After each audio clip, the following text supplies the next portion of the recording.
Well, hey, we want to welcome you all back in to the Since You Asked podcast, Season 2, Episode 2. It's really just another episode, but when you put Season 2 on Sounds so much fancier. Yeah, we are in Season 2. But we are glad to be back with you here today with another question that you guys have asked on how can we handle this topic in a biblical way. And so we're excited to tackle that question. But before we do, I need to let you know who I'm here with. But you already know, because you all know my fabulous co-host, Ben Farley. Good to be with you guys. Alex, good to be with you today. I love this question because it's practical and it's really not a topic that we've touched much. And so it's going to be a good episode today. Yep. But of course, we don't want to get ahead of ourselves. No. Because every good question deserves a good cup of coffee. That's exactly right. Or at least a cup of coffee. Mm-hmm. Because last week we had a controversial one. We did. One that I enjoyed, despite its first aroma in the cup. Yes. But you did not enjoy so much. I wasn't a fan. Yeah. Onyx Coffee Geometry Blend.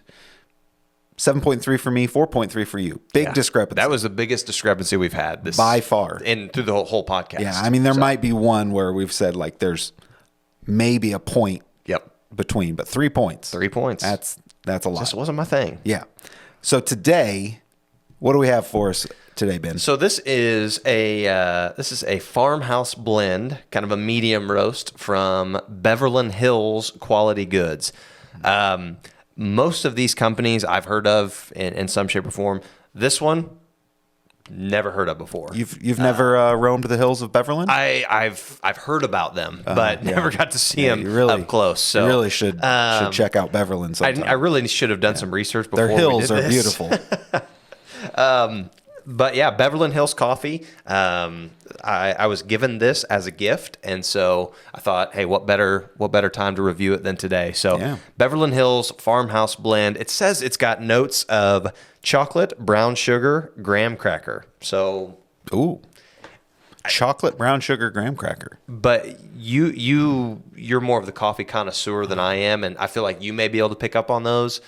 I just drink it. So here's my problem. I want more than notes of those three things. Just give me the things. I just want those things. But for a cup of coffee, I'm here for it. Yeah. And a medium roast, I think we're gonna have better. I don't foresee another big discrepancy. No. Medium roast is pretty tame. Yeah, pretty baseline. And so, all right, Beverland Hills Farmhouse Blend. One sip. Everyone knows the rules. It smells just like coffee. It does, which is better than last week. Yeah.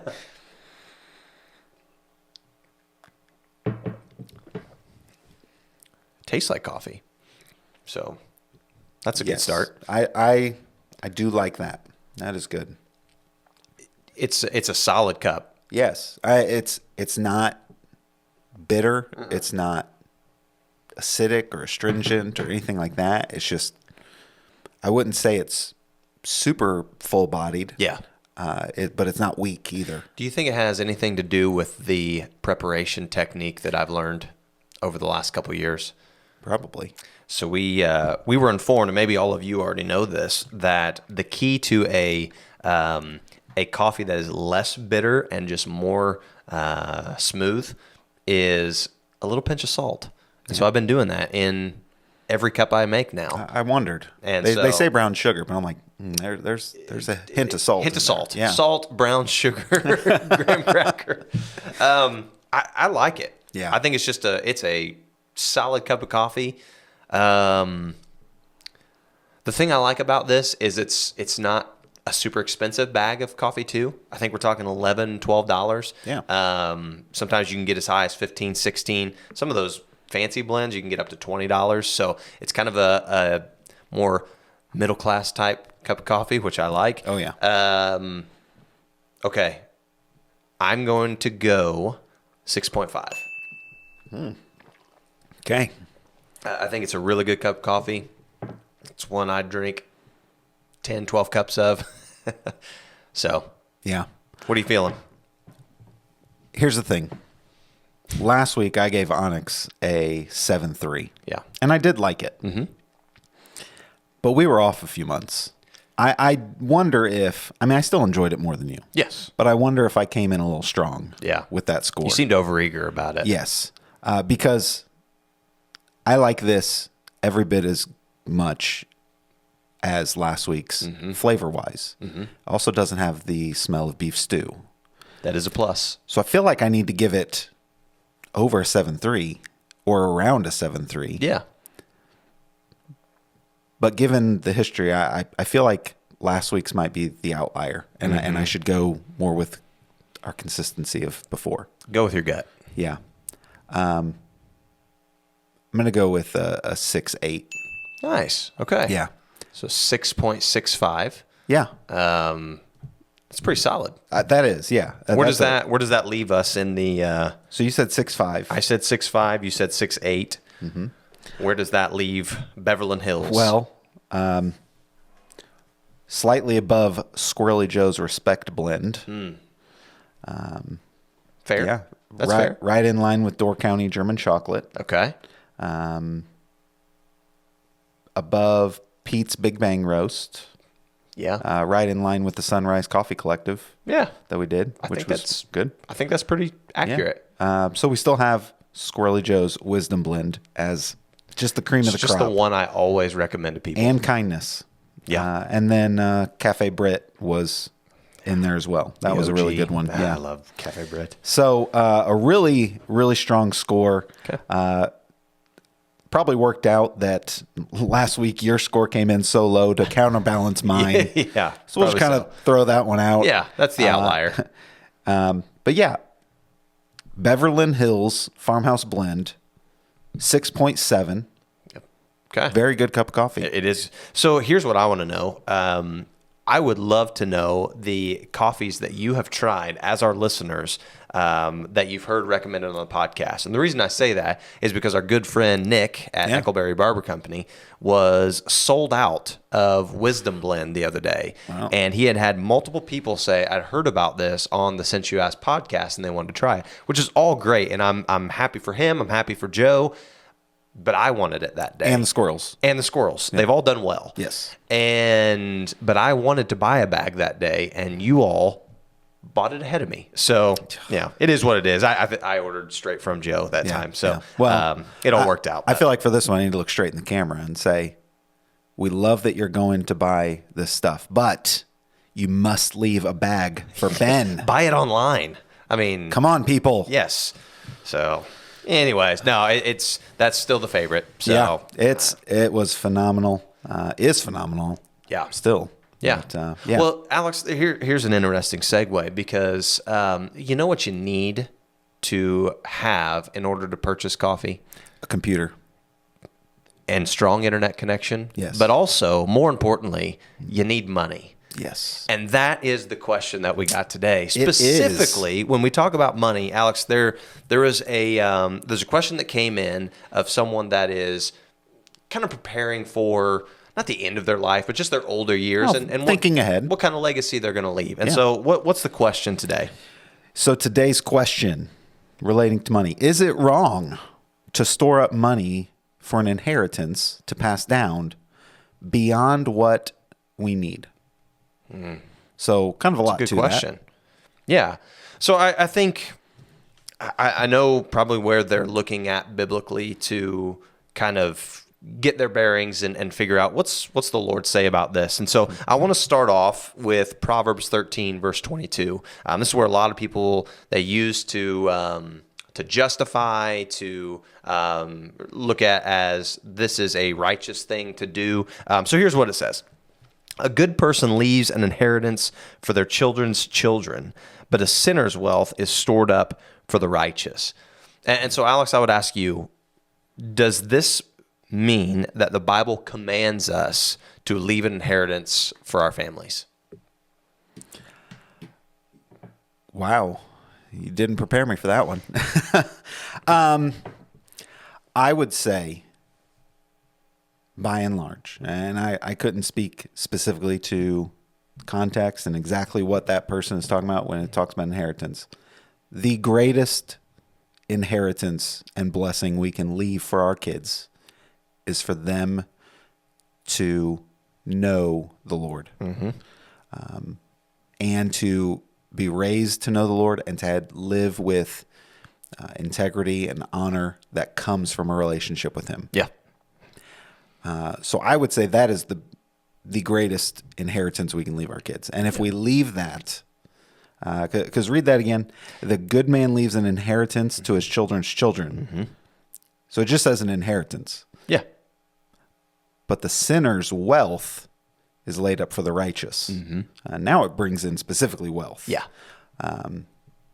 So that would be my initial response. I think that is the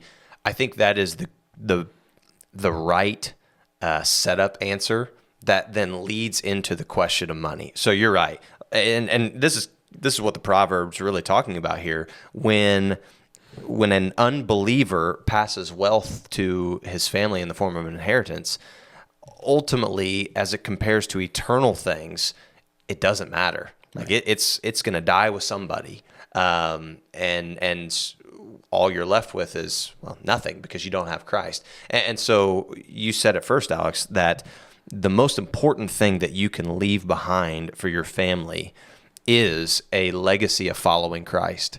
Now, as it pertains to monetary inheritance, I think that's a great thing. And I think actually, as people who want to steward the blessings that God has given us, I want that. I want to leave behind something for my family. I want to do what the proverb says, first and foremost, from a faith perspective, but then also like with possessions and wealth, I want to leave behind an inheritance for my family. But I think there's a couple things that we have to hold in perspective. One, the money doesn't matter if you haven't set a foundation of following Christ, because here's the problem. If I leave behind a large inheritance to my kids, but I don't teach them to follow Christ, then they're not going to be able to use that money as the God-honoring tool that it's intended to be. Yes. Money is a tool. It can be used for a lot of good things. It can be used to further the kingdom in a lot of different ways. But it can also be a huge, huge source of evil and a huge headache. Like the great philosopher used to say, "Mo money, mo problems." Yes, so we're all familiar with that. I think that speaks really well to the issue here. If I haven't set a firm foundation first in obeying the Lord and following Him and surrendering their life to Him, but second, stewarding those possessions well, I've almost given them a curse as opposed to a blessing. Because So I want to get more nuanced in the question, because if it's simply, should I give my kids an inheritance? Well, yeah, but I think there's a whole lot more that we've got to deal with on the front end to prepare those children and the children's children to steward that inheritance well. Yeah, I always think of if people have taken Financial Peace, you've probably heard this. I've heard Dave Ramsey say it. But money being a tool, it's like a brick. Yeah. It's amoral. It doesn't have a good or a bad. Money is not the root of all evil. It's the love of money. Yep. But you can take a brick and you can smash a window. Say that again. Say the scripture again, because I think it's important to hit that. The love of money is the root of all evil. Thank you. Not money. Yeah. The love of money. But with money, you can do good things. Yeah. Just like with a brick, you can build a hospital or build a church, or build some sort of building to do good things in the world, or you can use it to destroy things and smash things. Yeah. So with money, what are we using our money towards? Yeah. I also think it's important. This is something that I've really thought about over the last, as an adult. We in America have a skewed sense of rich and poor. Yeah. The poor among us, and not to say that there's not hardships that people endure. I'm not diminishing that, but if you live at the poverty level in America, you are still likely within the top 1% of the world. Yeah. We have it so incredibly good financially in this country. Yeah. And again, that's not to diminish hardships that people face, and it can seem overwhelming. But we have so much to be thankful for each and every day. Even if even if the bills are piling up, it's often things that we don't need. It's things that we've just grown accustomed to having. Yeah, that's very well said. I think there needs to be a huge distinction in what is needed and what is wanted, because you're right. In our culture, there is a skewed sense of wants that feel like they're needs. Yeah. In order to live, the newest smartphone is not a need. A 70-inch flat screen TV is not a need. It's a want, Yep. and it's not a bad thing in and of itself. But I do think in our culture, we are very materialistic, and because of that, the line between needs and wants have been very skewed, because we're basing it not on what we actually need, but what everyone around us seems to have that we don't. Yeah. So I think one of the mantras that we have as a church kind of speaks to what I hope people will teach the next generation. One of the mantras we have is empty the jar. It's here at Red Brush. And the idea behind that is we realize through our relationship with Christ that we have been the recipients of extreme generosity, primarily in the form of Jesus taking our place on the cross, but also in just the blessings that come from his just overall kindness and his mercy for us. And so in response to that, the believer is called to be generous. And so one of the things that I want to teach my kids, and I'm trying to even now, is the things that you have. One, first and foremost, you recognize they are blessings from God. But two, you also need to recognize that we have been blessed in order to be a blessing to others. And so when it comes to money and when it comes to inheritance, Janelle and I have made the conscious decision, like, we want to put a little aside every week for our kids. And I would encourage everyone, if you can, and there's going to be a lot of you that can do a whole lot more than I can do, and there's some that can do less, but put something back for them if you can. Yeah. And like for me, I put $10 back a week for my kids. And when you look at it, you may be like, man, I can't do that. Well, it's one meal out that we've sacrificed in order to put $10 for each of my 4 kids back.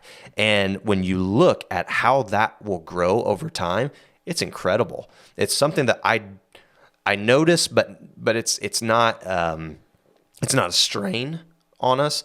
But if you look at how that interest compounds over the years, I'm able to give my kids a nice gift when they turn adult age. But here's the thing. If I don't teach them to be good stewards of that and to be diligent in continuing the saving and the generosity, then I've really given them a burden and not a blessing. Yeah. So what I've told my kids is, like, if you will take this small gift, it's, you're looking at maybe $20,000 by the time they turn 18 to 22, whenever they draw it out.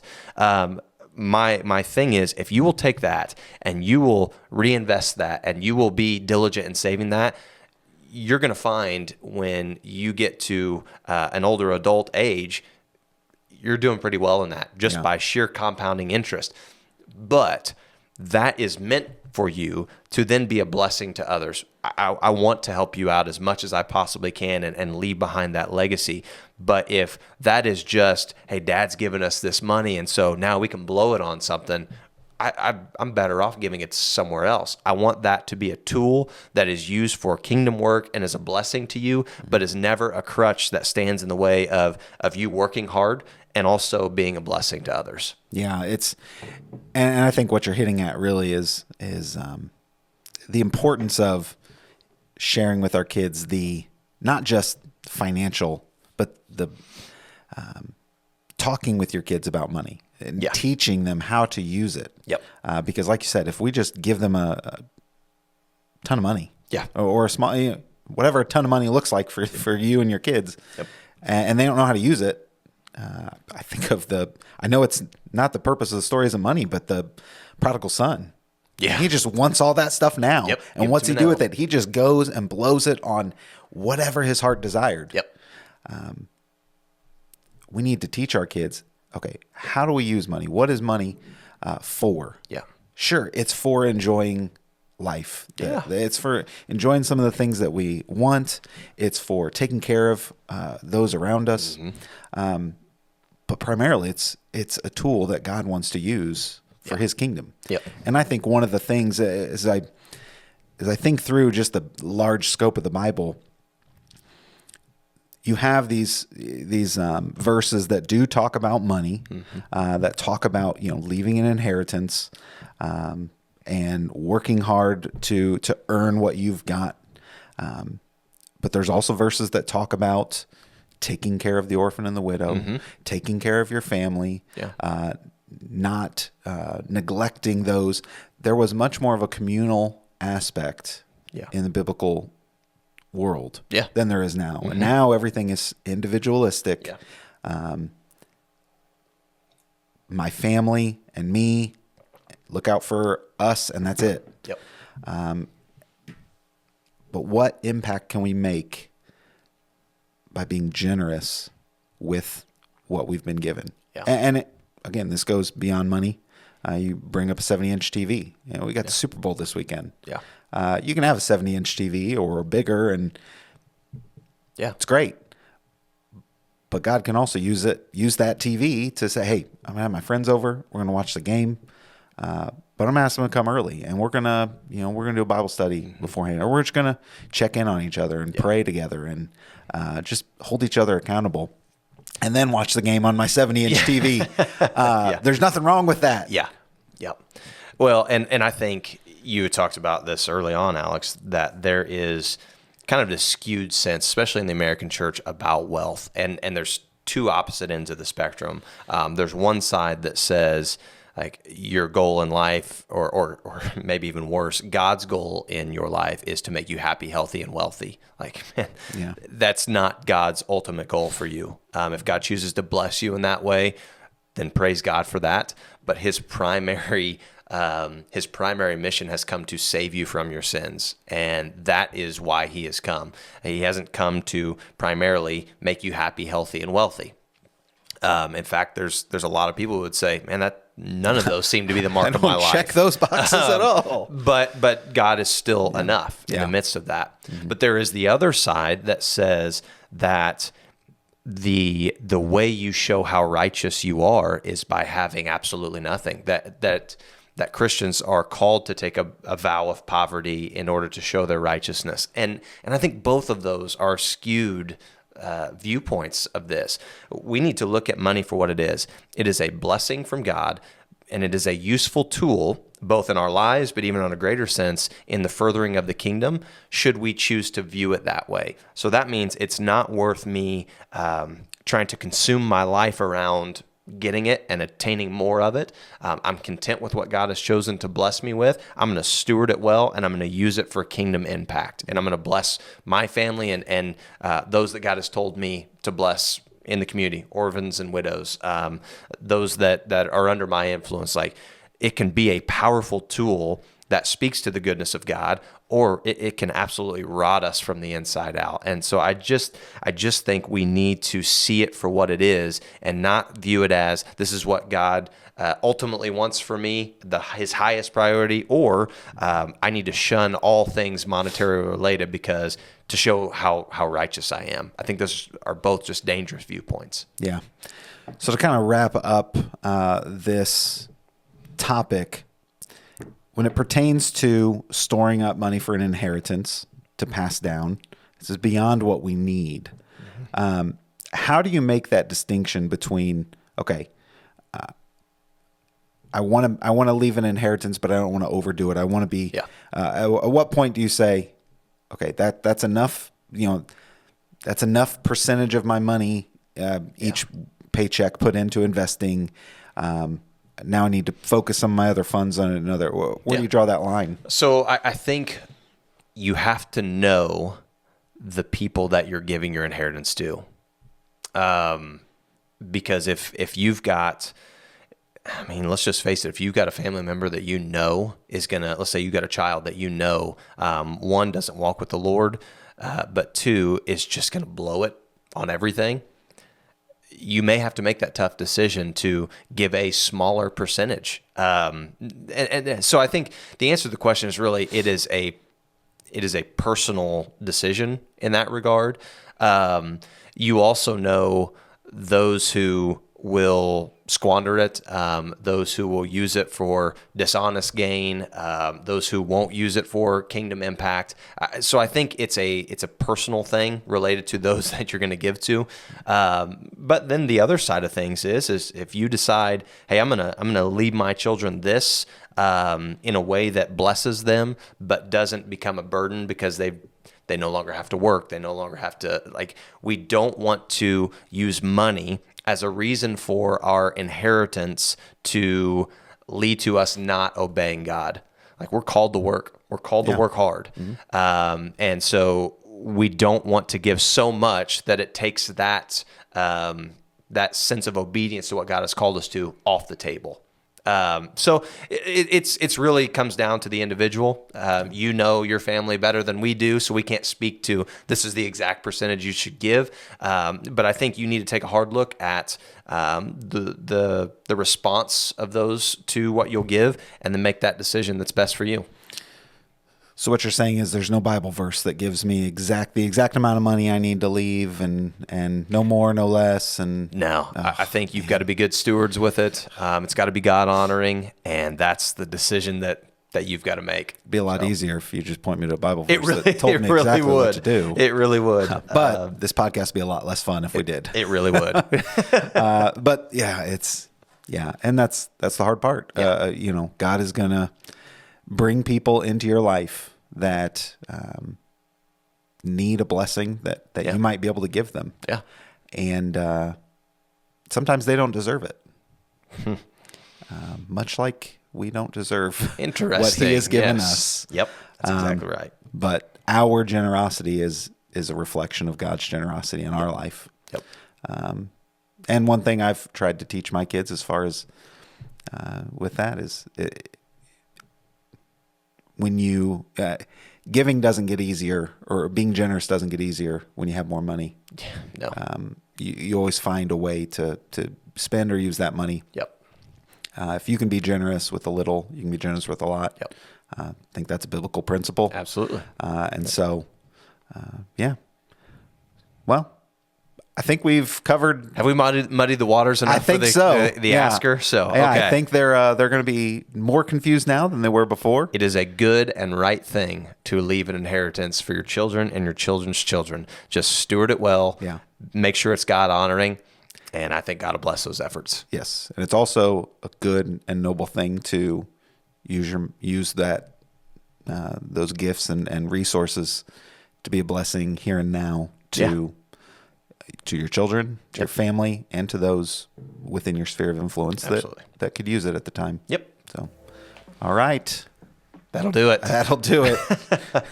Well, hey, I appreciate everyone listening. If you got a question, you can always email us at question@redbrushcc.org. We've got a lot that are on the docket to handle, and so we're excited for that. Thank you for all of you who have asked those questions, and we're seeking to answer those as biblically as we possibly can. So if you're listening on Spotify, Apple Podcasts, would you leave us a 5-star rating and a review? That just helps this podcast get seen and heard by more people. If you're listening on YouTube, make sure to subscribe to our Red Brush channel. That ensures that you will see all of those new episodes of Since You Asked. And as always, thanks for listening, and we'll see you back here next time on Since You Asked. See ya.